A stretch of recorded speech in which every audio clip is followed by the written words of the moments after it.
Hey, it's Kate Vendemio with Mount Vernon Consulting here with your monthly book recommendation. The book of the month is The Coaching Habit by Michael Bungay Stanier. It was published in 2016.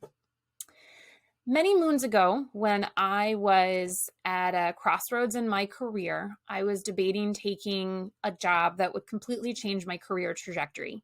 And I reached out to a gentleman who I really considered a mentor and asked his opinion. And through the conversation, he proceeded to ask me many questions. In fact, I never really actually heard what his perspective was. He just asked me a bunch of questions. At the end of that conversation, I decided that I really needed to take the job. When I connected with him a few months later, he said, "Thank goodness you took that job. I really wanted you to take that job." And I said, "Well, why didn't you just say that at the beginning? It would have helped me out." And he said, "It's not my job as a mentor to tell you what to do. It's to help pull that information from you." And that in and of itself is the essence of this book. When I first heard about this book, it's come up a lot in my circle, and I just thought this doesn't have anything to do with me. I'm not a professional coach. I don't coach sports. I don't do anything like that. But I realized that this book is really applicable to any leader, manager, and mentor out there. So the book is actually quite simple. It's set off of a framework of 7 questions that managers should be asking their staff. And the author believes that by asking staff these powerful questions, it actually ends up empowering them to be able to make more decisions and do more things independently, right? Which is really, as a manager, it's what you ultimately want, is your staff to quit bugging you with so much and to feel empowered to be able to do things and do them competently.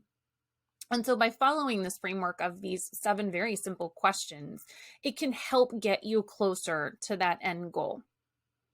So I found the book really enjoyable. It's a very quick read. It's not very long, and it's quite simply laid out, right? With each chapter is one of the questions. It also has a little masterclass at the end of each chapter. So kind of 2 or 3 pages that sum up the essence of that particular chapter.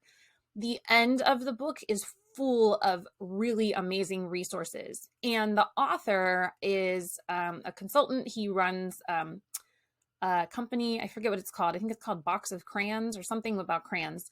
And so he's got a lot of good resources on his website too. So this book is really a great launching pad for a lot of additional resources if this really resonates with you. Some cons of the book, I would say it's relatively simple. There's nothing that you're going to learn. If you've read a lot of leadership books, there's really nothing that's probably going to jump out at you as earth-shattering. But I think the way that he phrases these questions and really structures his book is a good, quick read.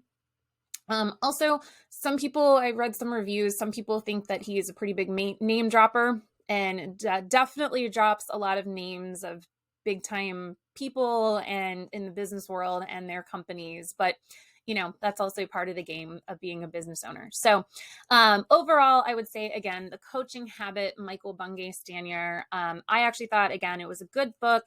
It is on my bookshelf. It's one of those books that I reference periodically when I need to remind myself, okay, what are some really good questions? Again, the questions aren't mind shattering, right? But, it's just sometimes really good to have that reference point to go back and say, okay, this is a great way to frame this conversation. So I recommend this book. I think that you will really enjoy it. Add it to your tool belt. If you do end up reading it, please share your comments with me. I always love to have conversations about that.